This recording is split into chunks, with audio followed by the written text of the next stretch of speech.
let's go ahead and see if my plans for this are content worth streaming or not, okay?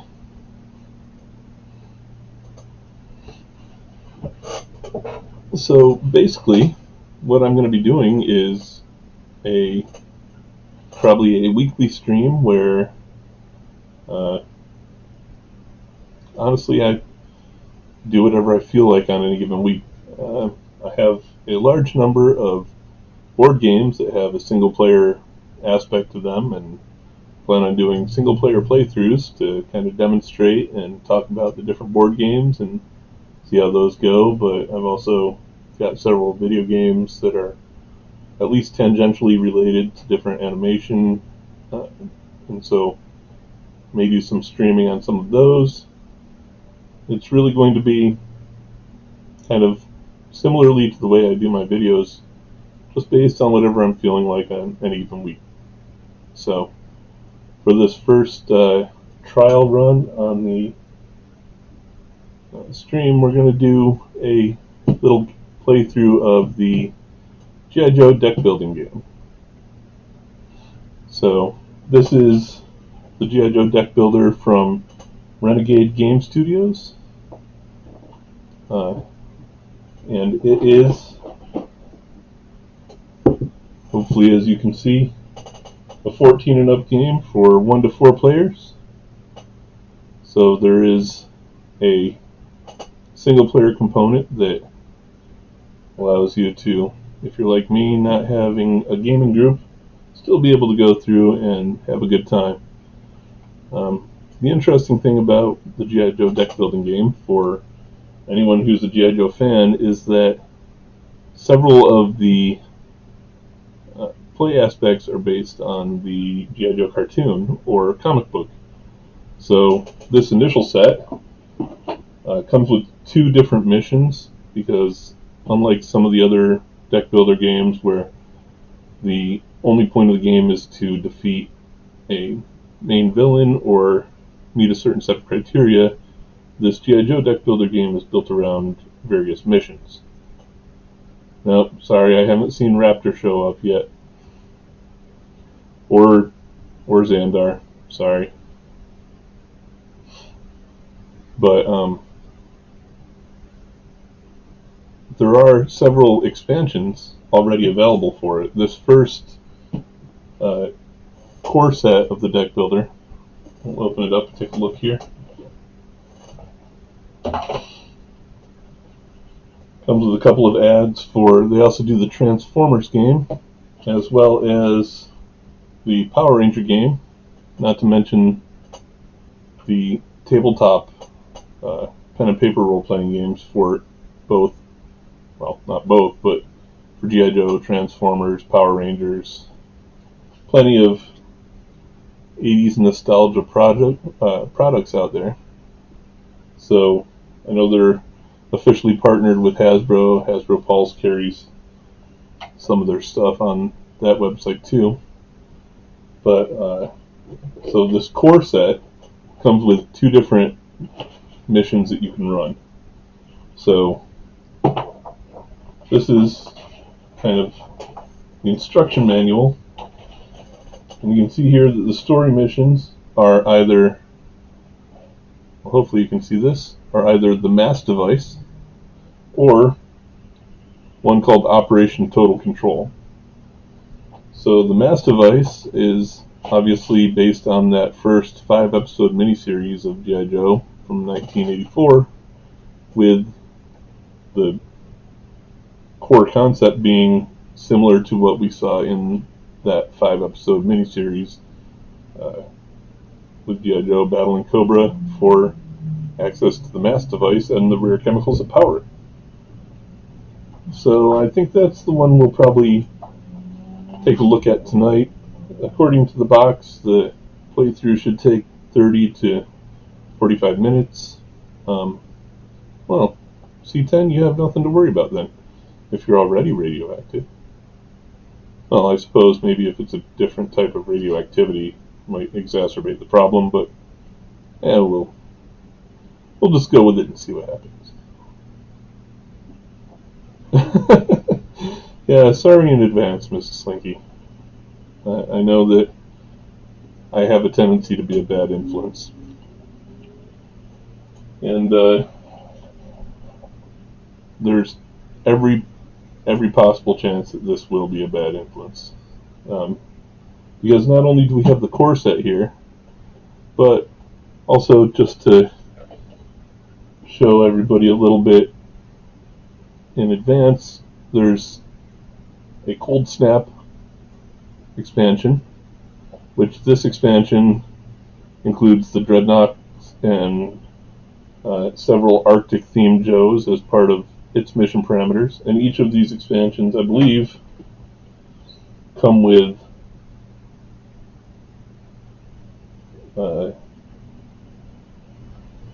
at least one mission that you can run, and each one's about 100 additional cards also. So this one's kind of a snow job centric mission. And there's also a Shadow of the Serpent expansion, which is an Arise Serpentor Arise based expansion, which comes with some more modern characters like Bomb Strike and Helix. But that's a nice yet another mission that you can play through. And then there are some larger standalone expansions, like this one just came out, Raise the Flag, and we will probably take a look at this one in a future stream. Let me see if I can. Well, can't really zoom out. I don't have my detail camera set up yet, but you can see the Raise the Flag here comes with an actual cardboard miniature of the flag that you can build for playing the game. Yes, that was in fact Budo, Mel. This one has a flag play service that you build as part of the mission, and then you run through the Play the Flag story from near the end of G.I. Joe Season 1. And there's another one coming soon. I don't think it's out yet, but it's a Silent Interlude expansion that covers the Snake Eyes Silent Interlude story from G.I. Joe number 21 in the comics. So a lot of really kind of cool things for this game, and they're continuing to support it with new expansions and add-ons, so it's really pretty cool. I've played it a couple times multiplayer with one of my kids, but this will be my first time playing single player. You can see the rules have an addendum in the back here that gives you solo play options. So different versions of the game based on whether you're playing single player, two player, or more than two players. So several different configurations, but we're going to go ahead and see what the single player looks like for those of us who don't really have a gaming group. So the game itself consists of a few different components. We have the hangar, which is a necessary piece for setting up the different Joe vehicles, because the mission requirements throughout the game you have to put your Joes in a vehicle to be able to deploy them on a mission. So for the hangar, you're always going to have the Vamp available, at least. And you can buy additional vehicles as time goes on. Each one has a different terrain specialty, and each one carries a different number of Joes. So the Vamp is your default and will always cycle through and back into the hangar after every mission. Then you have your two-sided threat indicator, and your threat indicator tells you how close Cobra is to completing their mission. So we have one side of the threat indicator that's for 3 to 4 players, and one side of the threat indicator that's for 1 to 2 players. So based on what configuration of the game you're playing, you'll have different levels of threat available to you.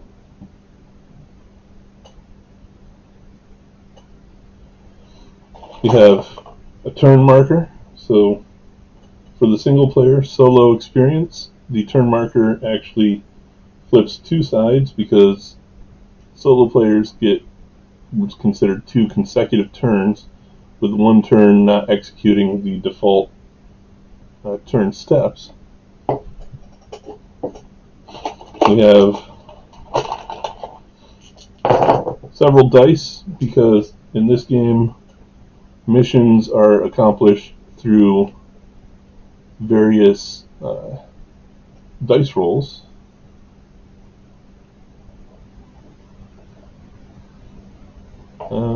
Flight ring with a metal band around your head and get twice your size. Depends on if the guys all talk or not, I suppose. Just saying. And yeah, the other games are definitely more complex. This core set, well, I don't necessarily know if it gets more complex or not, Slinky, but the core set has, of course, kind of the everything from starter to advanced. Fortunately for the game, if you require something more complex, then there are actually a set of rules for, let me see where I can find it here. There are a set of advanced rules that add an additional level of complexity and additional criteria to the different story missions. So you can actually adjust the game difficulty as you go, as well as adjusting the length of the game by changing up the number of story missions that you play throughout. So, plus the story missions are randomly generated, so you won't necessarily have the same game multiple times in a row. You can play repeatedly without necessarily ever playing the same exact order of missions throughout the story. So then we've got a reserve, which for solo players, normally at the end of each round you're going to discard your hand and redraw. So for solo players you can actually reserve one of your cards from this round and make sure it's available for you again next round. Because like all deck builders, you're going to start with a starter deck of 10 cards, and then you're going to build up that deck over time by buying additional cards out of the draw pile and expanding your combat capabilities, with the main goal being to execute those story missions. So, continuing the setup, we've got several markers. So, one of these markers is our threat indicator. Nice little cobra symbol there. That starts in the no threat, and after the first turn of the game, it progresses into the green area. And that first green spot is the lowest the threat's ever going to get through that specific playthrough of the game. So then you've got several card types here. These are your mission cards, and you build your mission deck out of these for whatever playthrough you're going to have. Move these tokens out of the way until later. And then several varieties of other cards within the game itself. So we have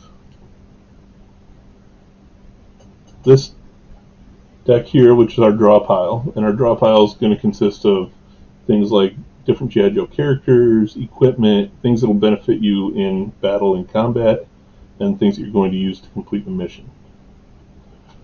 You have an additional set of cards that include, well, there's the vamp. So like I said, the vamp always will be in the hangar after every mission.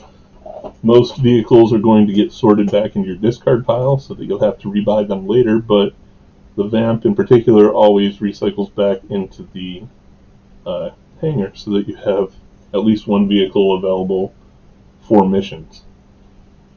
And then on each of these vehicle cards, You see it has a number that indicates how many Joes it's able to transport onto a mission. Oops. Sorry, trying to get used to the camera setup here. There we go. That's pretty good. All right, so it's got a number here indicating how many Joes it can take on the mission with it. Some of them are going to have different flavor text that indicates different special abilities they grant during the mission, and they're going to have a train type so that if you match the train type requirement for the mission, you get additional special benefits from using a specific vehicle. So several different vehicles available in here, and even more in the expansion sets. And then we have our leader cards. So for this particular starter core set, we have 6 leaders, and usually they have you random draw which leader you're going to be using for any given mission. But we have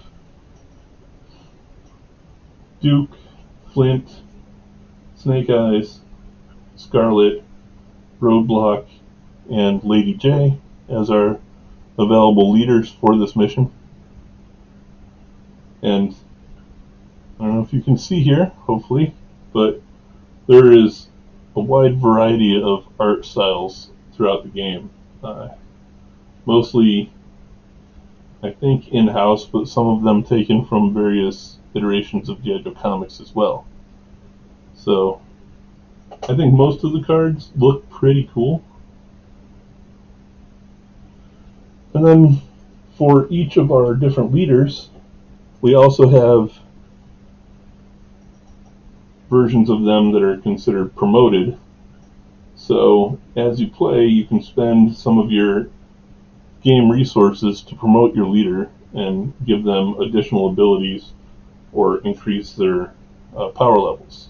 These different indicators here at the bottom are the skills and capabilities that each of these leader cards have, and the other Joe cards are going to have the same thing. So missions will require like a certain skill. Like if a mission requires marksman and I have Duke, then I get Duke's marksman bonus to use on that mission.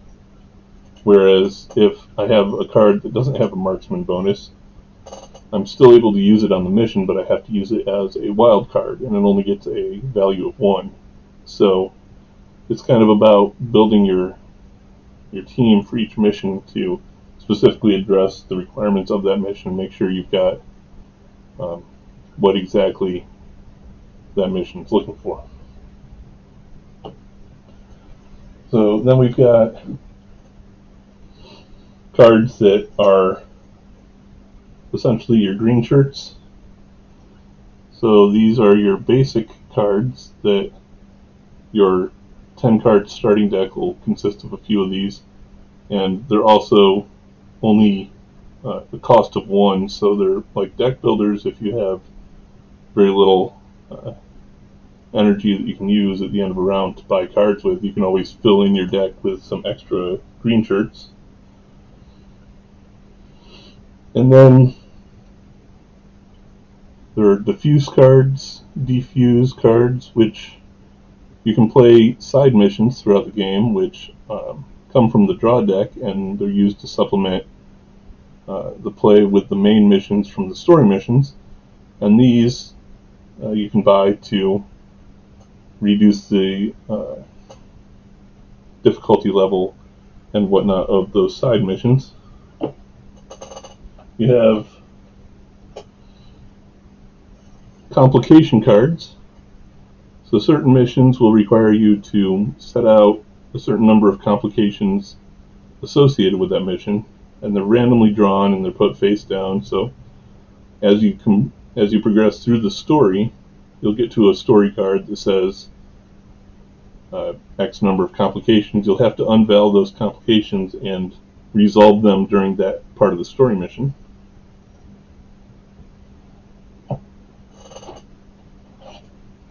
Then you have your enemy cards, which come in every flavor from your basic Cobra Troopers up through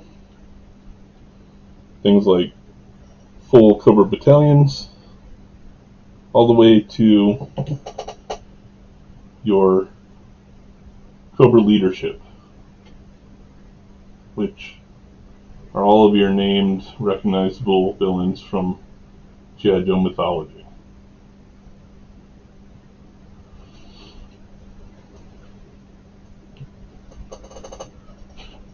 And if you don't see one there that you would expect to see, there's a good chance those other cards show up in the expansions. So, then you've got the expert cards. Like I said, there's different difficulty levels that you can apply to the game, so depending on what you're playing, you can use the expert mode cards to make things more or less difficult. And you have the most basic piece of equipment that you can also use the deck builder, which is just a service rifle, your basic G.I. Joe laser that is just a single wild skill that you can use to flesh out your deck when you don't have enough energy to buy additional, more usable cards. So those are your basic core cards that you're going to build your decks out of. The first thing you want to do is grab your mission cards here. So these are your story and mission cards.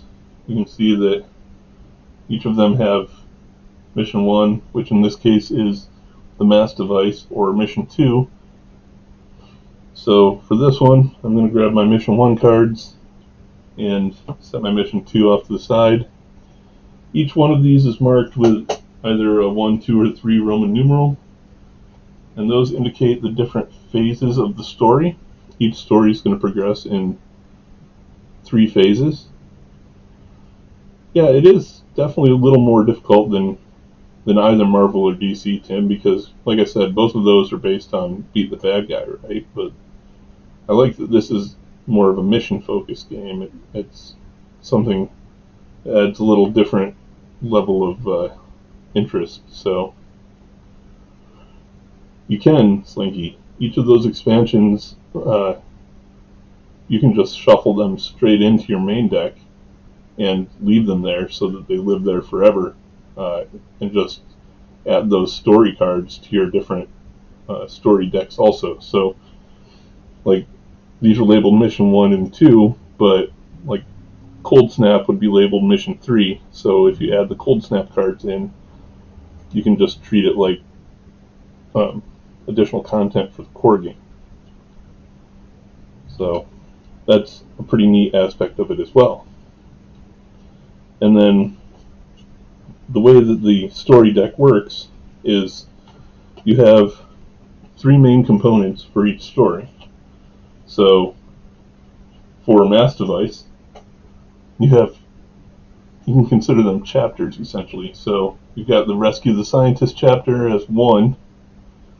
So remember I don't know what the guy's name is, but the dude that the Joes rescue and he ends up building them their own version of the mass device. That's chapter 1. We've got Grab the Rare Crystal Elements, so that's the cave Snake Eyes got stuck in. Interestingly, lift tickets on the card, even though he wasn't even a Joe when the mass device came out. And then last but not least, for the final chapter, you've got Destroy the Mass Device, which is pretty self-explanatory. So each of these have different requirements for how you're going to complete them, and you'll see, like, this one's got the tank on it, so this is a ground-based mission. This one's another ground-based mission. This one's got a jet on it, so that's going to be your air-based mission. So that's where the different vehicles that you use to deploy your Joes come into play. But you take each of these different chapter cards, and then you go through and you find your chapter cards in your main story deck. And the way the randomization works is you take all the chapter 1 cards like this, shuffle them up, grab 2 cards randomly, and then you put your Mission 1 chapter card on. So there's your Chapter 1. There are 2 randomly selected story missions, and then the end of the chapter. Do the same thing for Chapter 2. Shuffle them up. Randomly grab 2. Put your Chapter 2 card on. And then finish that up with Chapter 3. 2 random Chapter 3 cards. Chapter 3 story mission. And then you flip them over, and that's your story deck. So, like I said, it becomes randomized every playthrough and can change each time you go through, so that, who knows, you could have completely different playthroughs every single time. Or if you've got terrible luck like me and continually roll critical failures, then I don't know, maybe you can play the exact same playthrough every single time. But once you've got your story deck built, you can go ahead and get your leader card. I'll go ahead and do the random leader draw like the game recommends, instead of always playing Snake Eyes.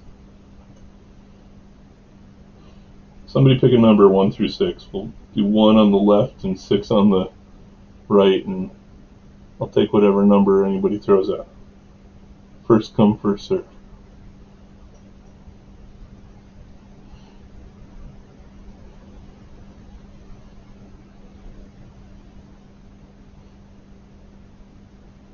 Nobody? Alright, I'm just going to pick 4 then.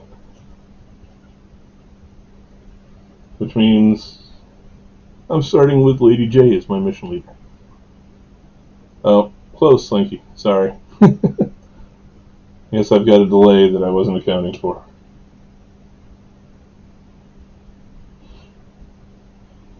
So, for this mission, I'll be taking Lady J.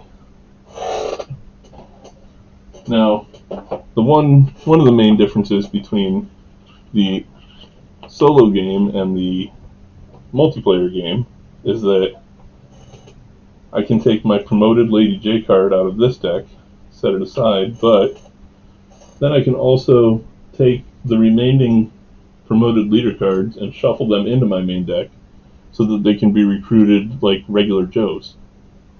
So they're more expensive than your normal Joe in the draw deck, but that means I have all of those other leaders available to me throughout the game. So I'm going to set those aside for now.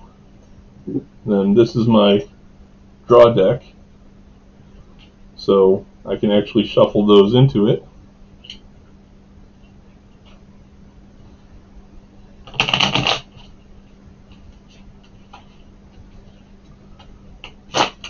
Relatively stiff new cards, bear with me.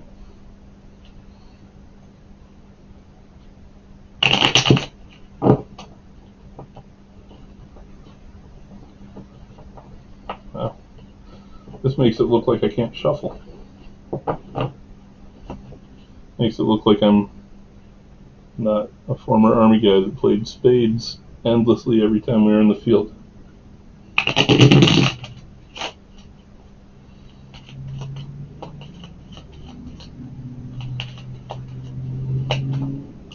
Alright, so here is my draw deck,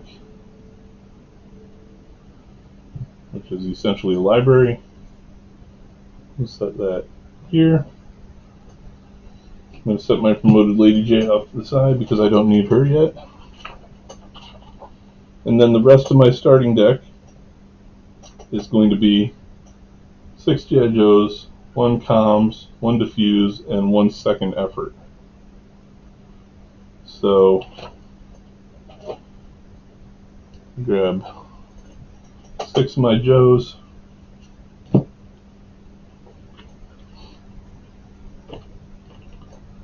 One of the diffuse cards, 1 second effort card, which allows for a die reroll and one of my comms cards, which allows me to discard an uncovered card and replace it with 3 or fewer cards from my hand. So that gives me my 10 card starter deck. 1, 2, 3, 4, 5, 6, 7, 8, 9, 10. Which we shuffle up.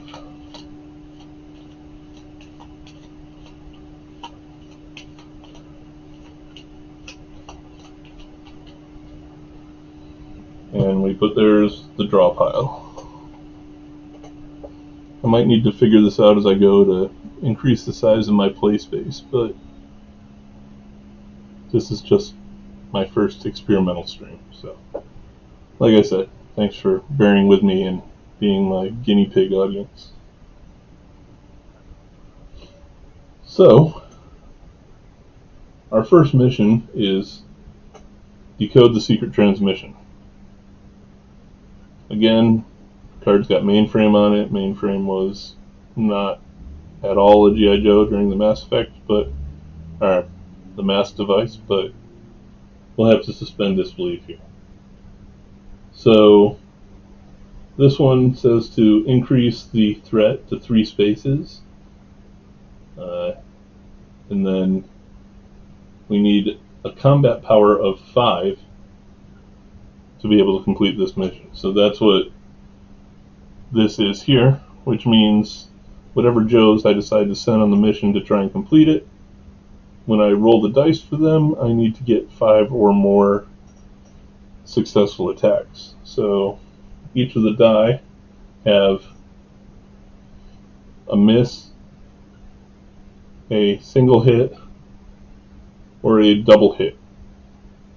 So 3 misses, 2 single hits, 1 double hit. Not double mint, double hit. So that's going to be determined by the fact that this card in particular says it's either a tech or a tracker mission. So I'm going to be trying to build a team that's either built of tech characters or tracker characters, and that will be determined based on what is listed on the cards and the value next to it. And I want to make sure I have enough that I can roll at least the 5 dice, or else I'm pretty out of luck trying to complete that mission. So this number here, the 1, is how many complications this mission comes with. So you have to take your complications deck and randomly add 1 complication card to this mission. So I'm going to set my deck here. The mission doesn't actually start until after the first round, so we get a free round to try and add some additional cards to our deck. But once we've done so, we flip our complication card and we resolve any of those beginning of turn. So my initial draw pile, here's my notional setup based on what the book indicates. So we want to pull out 6 different cards to go into our available purchase area.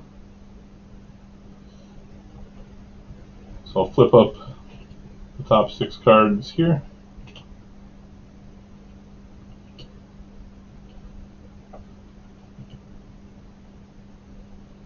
I don't like the barbecue card art because, I mean, he looks like Clutch for some reason. I think they must have messed it up. I mean, it looks like he's cooking barbecue, not the character barbecue. Convenient. I flipped up both a Ripcord and a Halo Jump as potential cards to buy here. So, interesting.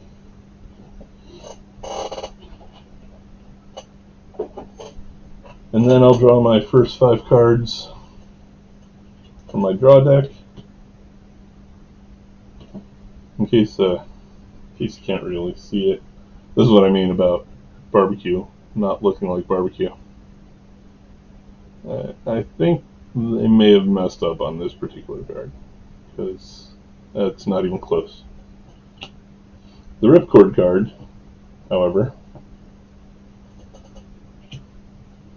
has some really nice Ripcord card art, and looks very much appropriate for the character.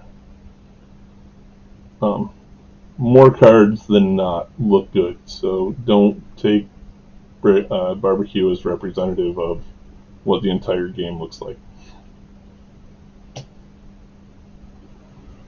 Alright, so in my library of cards I can purchase, I got 2 different Joes that I can buy or recruit.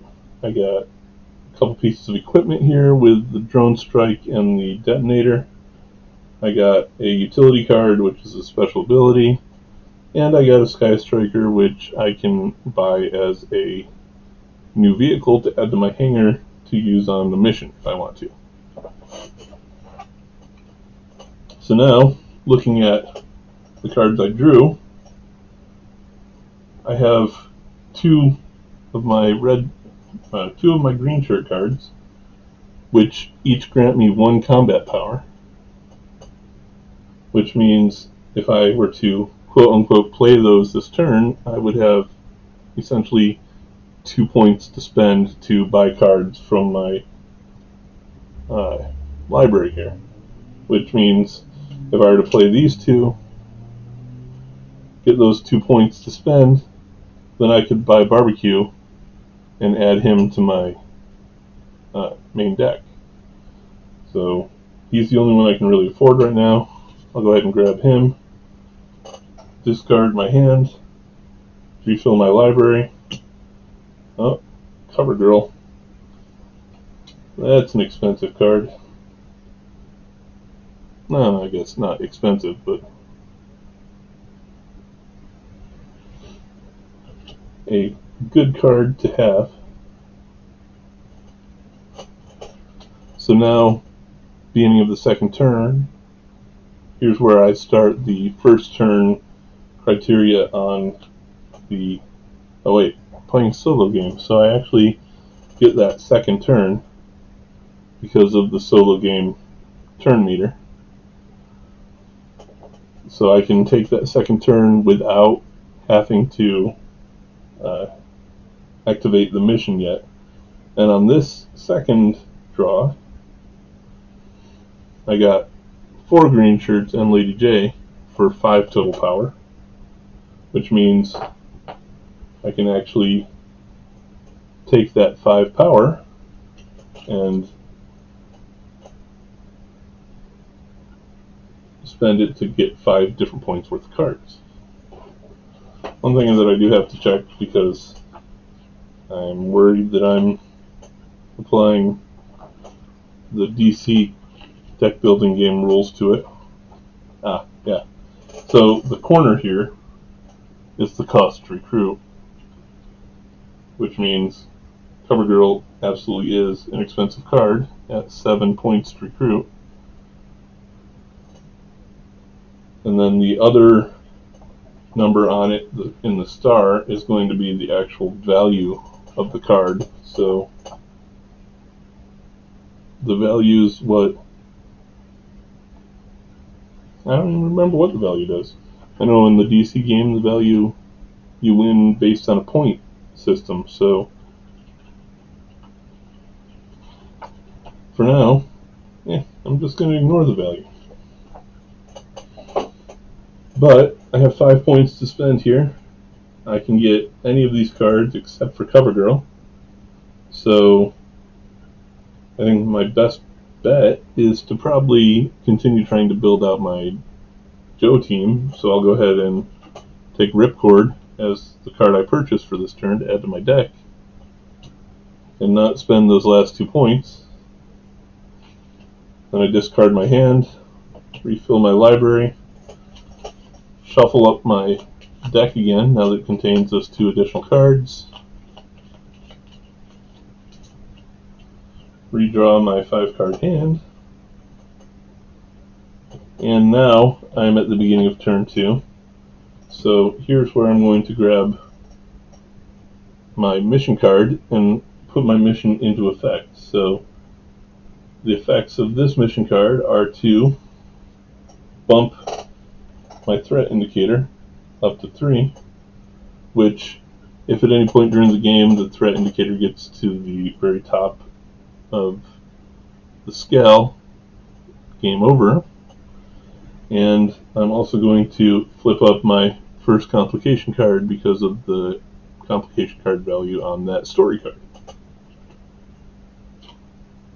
So my complication here is a Cobra Trooper, and each complication is going to have various criteria to be able to overcome it.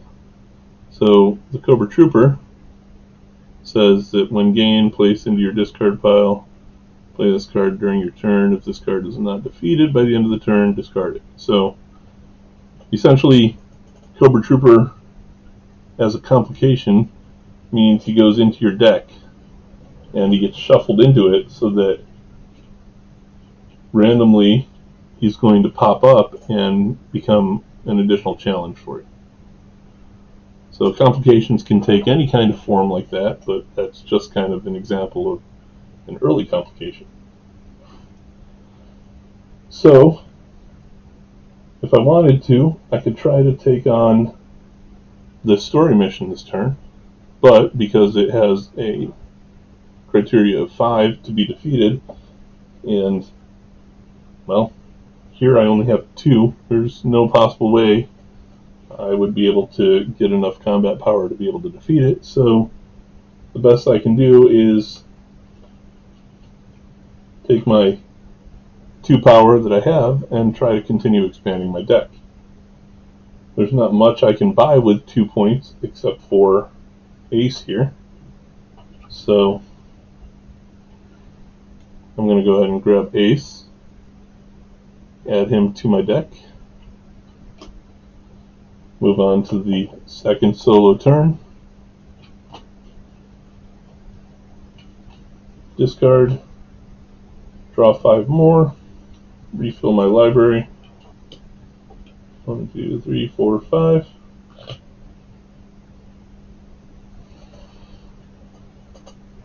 Now I have my next 5 cards, which this time give me a total of 6 power that I can use to spend on other cards to continue filling my deck.